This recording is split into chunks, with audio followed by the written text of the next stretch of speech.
Bienvenue sur Africa 24 dans cette nouvelle édition du Non-Stop Info. Voici les titres de l'actualité.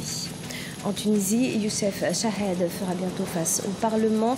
Le chef du gouvernement a choisi de se diriger vers un vote de confiance dans une assemblée loin de lui être acquise. 253,4 milliards de francs CFA, c'est le montant de la balance commerciale au Cameroun au premier trimestre 2018. Une inflation liée au repli des recettes d'exportation selon l'Institut national de la statistique. Celle-ci se porte en effet à 466,4 milliards de francs CFA pour 1,5 million de tonnes de marchandises. Et puis au Sénégal, le secteur de l'orpaillage a généré plus de 86 milliards de francs CFA sur une production totale de plus de 4 tonnes. En 2016, l'exploitation de l'or devient ainsi une industrie clé de l'économie sénégalaise à l'échelle locale et régionale. En Tunisie, Youssef Chahed se présente ce vendredi 27 juillet à l'Assemblée pour un vote de confiance. Le chef du gouvernement a finalement choisi d'affronter les parlementaires, et cela malgré une perte d'une bonne partie de ses soutiens au sein même de sa propre formation politique. Cette décision pourrait ainsi décrisper la crise politique qui dure depuis plusieurs semaines dans le pays. Les précisions, Aïssatou Diamanka Besland. En Tunisie, le chef du gouvernement Youssef Chahed a annoncé ce mercredi 25 juillet 2018 qu'il ira devant le Parlement, l'Assemblée des représentants du peuple, avant la fin de cette semaine. Son objectif, avoir leur confiance en son gouvernement suite à la série d'appels à son départ à la tête du gouvernement. On va rentrer dans une nouvelle phase, on va entrer dans une phase où le président Essebsi aura pris le dessus de toute façon sur son Premier ministre. Et comme c'est une guerre de clans qui est déclarée, on le voit déjà depuis quelques semaines, quelques mois, il est évident que même si le risque de se présenter face au Parlement est calculé, si jamais il va à l'encontre de ce qu'attend le Premier ministre Chahed, ça va le mettre très en difficulté. Le chef du gouvernement avait annoncé mardi 24 juillet 2018 la nomination d'un nouveau ministre de l'Intérieur, un poste vacant depuis l'attentat du 9 juillet 2018 qui avait fait 6 victimes parmi les membres des forces de sécurité. Cette nomination apparaît comme un signe supplémentaire de défiance, selon certains analystes. La nomination du ministre de l'Intérieur est un signe de défiance, d'autant plus que le président Essebsi déclare ne pas avoir été tenu informé. Mais il était aussi, et c'est important de le rappeler, nécessaire d'assurer pour un ministère régalien comme celui de l'Intérieur, un ministre non pas d'intérim, mais un réel ministre de tutelle qui tient son rôle à temps plein. Contraint par le président Béji Caïed Essebsi, Youssef Chahed n'avait plus que 2 choix, démissionner ou aller devant les parlementaires pour avoir leur confiance. En Afrique du Sud, le sommet des BRICS se poursuit ce vendredi 27 juillet à Johannesburg, sommet qui regroupe le Brésil, la Russie, l'Inde, la Chine et l'Afrique du Sud. Thème de cette rencontre, la croissance inclusive et la prospérité partagée. Une réunion dont l'objectif notamment est de trouver une réponse aux répercussions du protectionnisme des États-Unis. Explication, Mariama Dramé.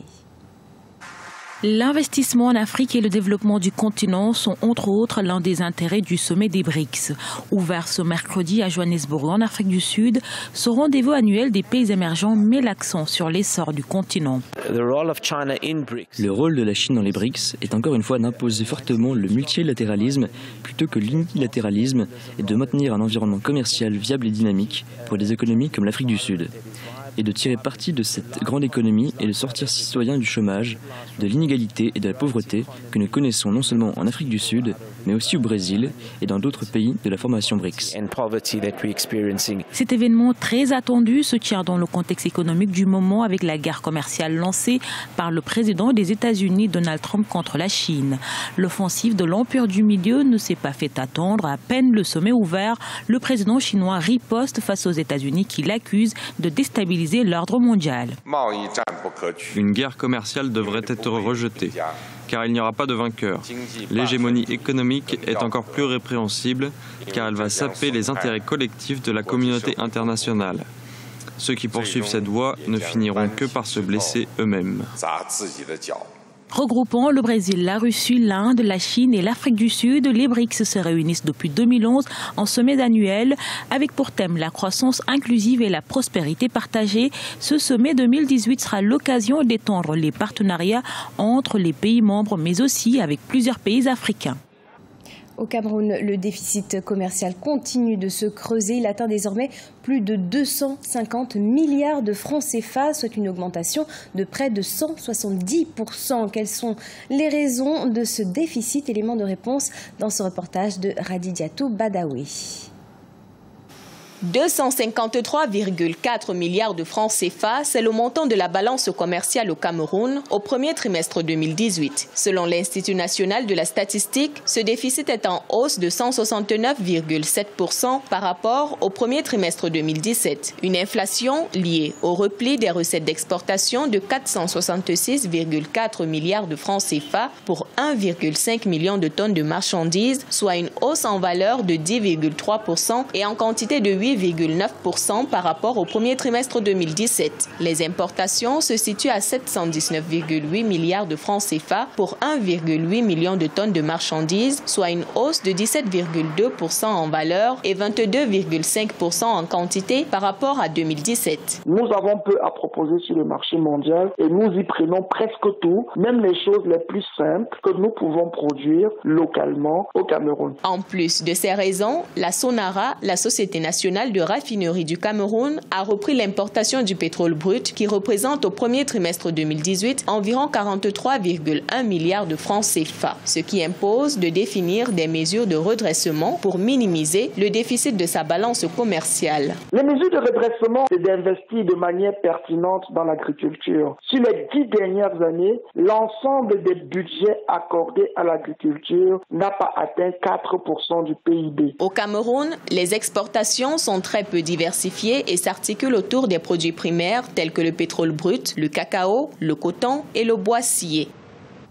Au Sénégal, une première étude monographique du secteur a été menée par l'Agence nationale de la statistique et de la démographie, analyse qui permet d'appréhender l'importance du secteur dans l'économie sénégalaise. Ainsi, avec une manne financière de 86 milliards de francs CFA sur une production totale de plus de 4 tonnes en 2016, l'exploitation de l'or constitue un secteur important de l'économie sénégalaise. Explication Ange Bijou Nomigno.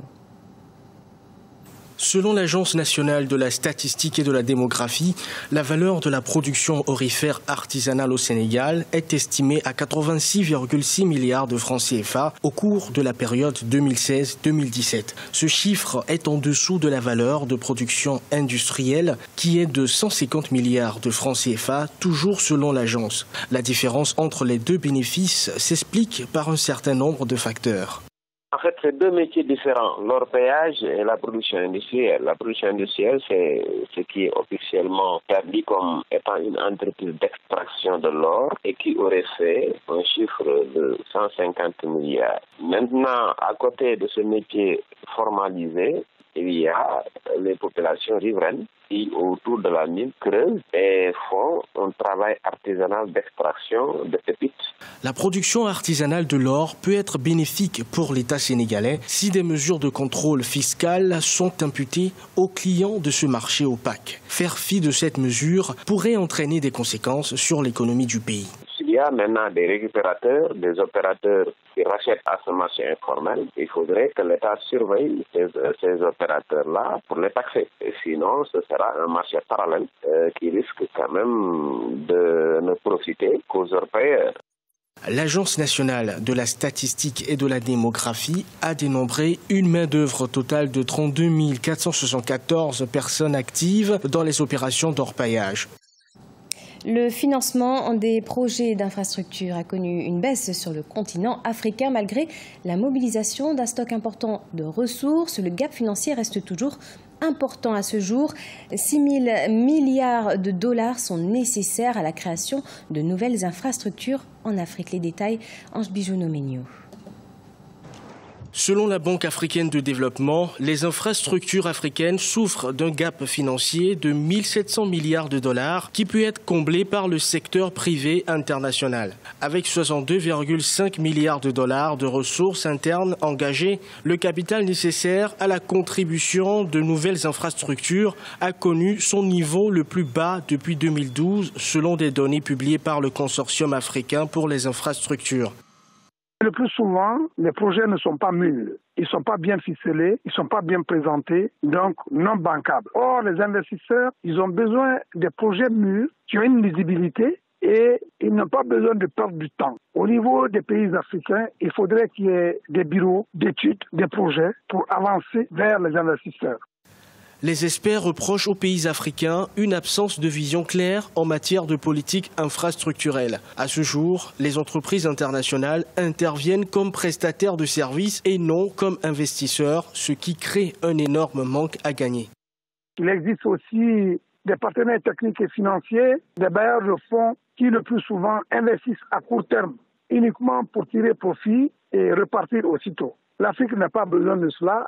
L'Afrique a besoin des investissements dans la durée.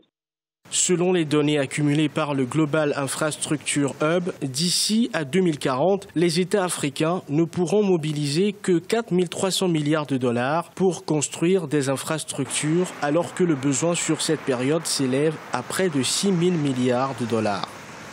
Ce journal a été préparé par l'ensemble de la rédaction. Merci de nous avoir suivis. Dans quelques instants, une nouvelle édition de l'actualité sur Africa 24.